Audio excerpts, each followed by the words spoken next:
with to the rap world, rap history aspect of things. 1991, stepped in the arena, man. Gang Starr, man. They one of the greatest groups of all time, man. DJ Premier, rest peace to the Guru, Gifted Unlimited, Rhymes Universal, man. This guy, very underrated MC of the highest order, and they came up with an album after releasing No More Missing Nights. I had some good joints on there, great joints, no. Whereas I Manifest was a standout track. But their second album definitely took Gangstar at another level right now. At that time, at that point in their career, their second album definitely proved that they can make classic albums, and this was their first classic album from the group. Step in the Arena, released in 1991 on January 15th. And you look at the songs that was on this album. There's 18 songs. Side A, Name Tag, Premiere in the Groove. That was like the intro. Step in the Arena. That was a great record.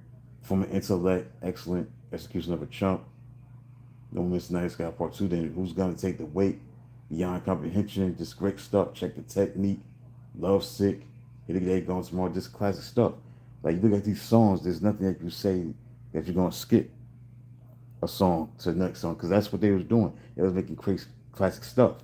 You know, after that, Daily Operation would come in '92, then '94, Hard to Earn, and then after that, they make Moment of Truth. So in many cases, they made like four albums that was classic, back to back to back to back. You make a case. You know what I'm saying? This was the first classic album from this Gang Starr group. Then they made, like I said, Daily Operations. Then they make Hard to Earn. Then after that, they come back with Moment of Truth. Now that the owners and that was it. You make case to look at Gangstar's catalog, they made probably four classic albums in a row. You make a case. And DJ Premier was on his way to being one of the great, producers moving forward. You know, doing music for he was already making it happen. I think he did make contributions for Lord Finesse, strictly was it Funky Technician. They did some work with him. DJ Mike Smooth in 1990. So he was already, be able to be featured on producing for other artists. But this is just the coming out for DJ Premier and what he's gonna be doing with other artists outside of working with Google. And look at side B, Game Plan, Take a Rest. That was a great record. What You Want This Time was outstanding. Go back to what it was. Excuse me. Move delay. Let's see. Close this up. All right. Street Ministry, very good. Spiritual side, but pretty good. But the song that stands out in this whole album is Just to Get a Rep. That's the song right there that stood out from this album. Just to Get a Rep. They just talking about stuff going on in the hood. Just to get a rep. Say your prayers as I read my essay, places the right rhymes, the meaning of the name. This is great stuff. I mean, this is a great album. But the signature song on that album was Just to Get a Rep. That was a hit right there. That was a big time record. Classic album. I mean, that the song, the music, the sampling on that, man, was just incredible. 91 was a great year, man. A lot of great albums came out, and this was one of them. This was one of them. This album was outstanding at the time in '91.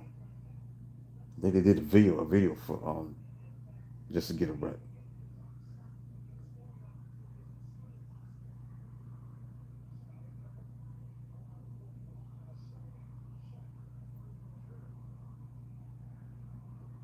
Undisputed classic album, man. Like it's a very pure album, very very pure.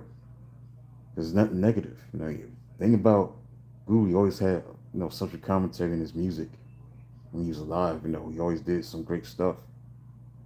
But Just to Get a Rep, it was just a classic.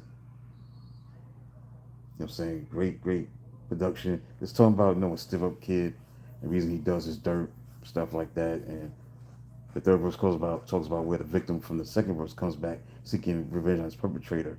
It's worth checking for after you listen to the original mix. Everything about this album, man, was just great. Classic, a masterpiece of the highest order. Also, this album was supposed to have been released in 1990, but it was released in 1991.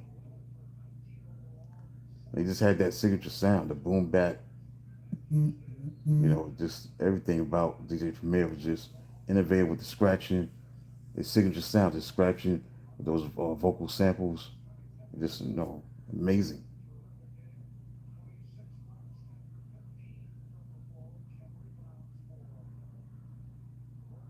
You're a pure head in this hip hop genre. You love Step in the Arena. It's positive. There's not that much negative to can say about the Guru and Premier and what they did at that time in '91. So many great albums. This was one of those great albums. It's turned out to be a classic, a masterpiece of the highest order.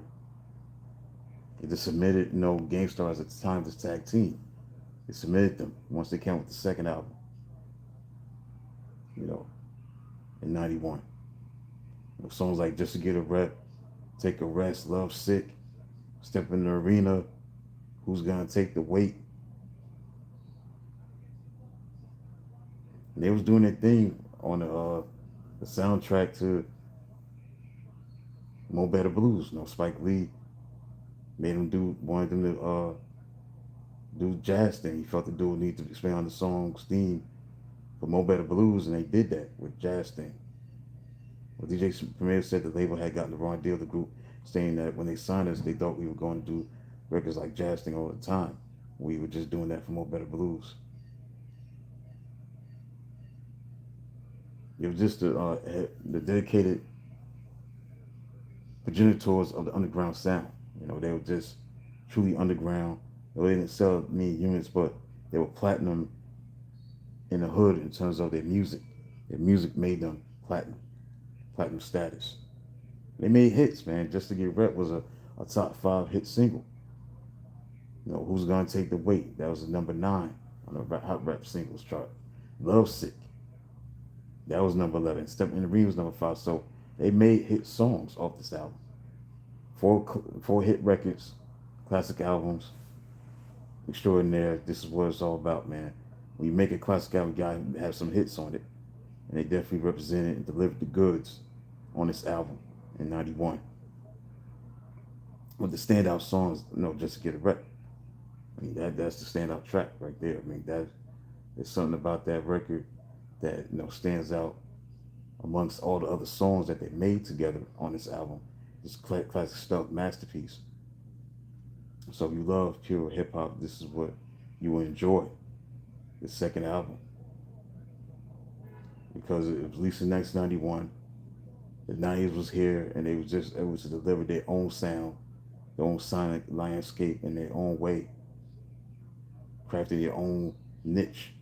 The lyrical prowess of Guru, the DJing, the skill aspect and acumen of DJ Premier, just it's unparalleled. Excellent. Masterclass of a classic album, man. Simple.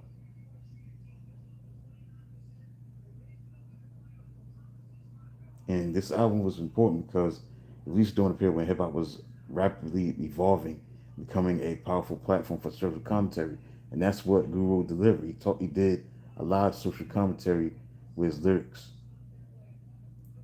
Throughout, Guru and Premier doing their thing, they always offered some social issues, some personal experiences, along with the production of Premier and the thought-provoking lyricism of Guru. They fit together like a glove. Saying, Guru was very introspective, insightful with his lyrics, and he was able to touch on certain things of personal growth, social issues, and urban life. And then you got DJ Premier with his innovation, with his production techniques, the soulful sampling, the hard-hitting drums, the scratching. It fit well with Guru. They're perfect together. Do their thing, and that's why this album is one of the all-time greats, a true classic of the highest order. So that concludes a look at 35 years later, Gang Starr stepping in the arena from 1991. Be back tomorrow for more content from this channel. Keep supporting the channel. Continue to support it. I see the movement today, especially with all the subscribers coming in droves. 473 subscribers, pushing 500. Man, continue to support the channel. Until then, talk to you tomorrow.